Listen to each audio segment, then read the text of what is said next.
In the skies over Europe during World War I, bomber crews faced a terrifying reality. German fighters appeared suddenly fast, deadly, and relentless. Many bomber crews believed their survival depended on one thing: fighter escorts. But in the early years of the war, those escorts often disappeared when the fighting got intense. Yet there was one group of pilots whose reputation spread quickly across the bomber formations. When these fighters appeared, bomber crews relaxed. They had a simple nickname: the Red Tails. At first, German pilots mocked them. Some believed these American pilots were inexperienced.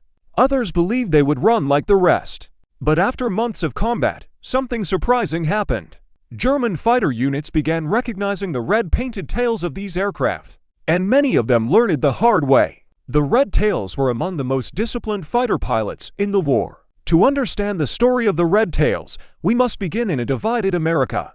During the early 1940s, the U.S. military was segregated.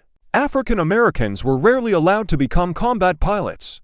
Many officials believed they lacked the discipline or intelligence for aviation.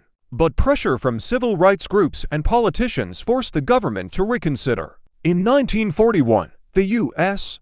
Army Air Corps created a training program at Tuskegee Army Airfield in Alabama. The goal was controversial: train African American pilots and prove whether they could fight in modern air combat. The men who volunteered knew the stakes were enormous.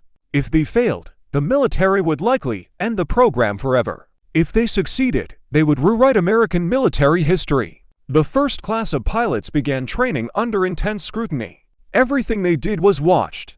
Their instructors expected perfection. Their critics expected failure. Leading them was a determined officer, Benjamin O. Davis, Jr. Davis understood that the reputation of every pilot in the program depended on discipline. He demanded strict formation flying, absolute loyalty to their mission, and above all, professionalism. Soon the pilots earned their official designation: the 332nd Fighter Group. Their aircraft were first the rugged P-40 Warhawk, later replaced by more powerful fighters. But their story was just beginning. By 1943, the Tuskegee Airmen were finally deployed overseas. Their destination: Italy. From bases in southern Europe, they began escort missions for American bombers attacking German targets. At first, many bomber crews were skeptical. Some had never seen African American fighter pilots before. Others quietly wondered if they could be trusted in combat. Those doubts did not last long. The Tuskegee pilots flew aggressive patrols. They intercepted German aircraft again and again. But their most important mission wasn't chasing kills. It was protecting bombers. And that required discipline few fighter pilots had. By 1944, the unit transitioned to the legendary P-51 Mustang. Fast, long range, and deadly. The pilots painted the tails of their aircraft bright red. The color made them instantly recognizable in the sky. Soon bomber crews began requesting them specifically. German pilots noticed too. At first, some dismissed them. But the Red Tails fought differently. They refused to abandon the bombers they protected. Other escort fighters sometimes chased enemy planes far away from the bomber formations. The Red Tails stayed close. Their mission was protection, not glory. German fighter units began encountering the Red Tails more often.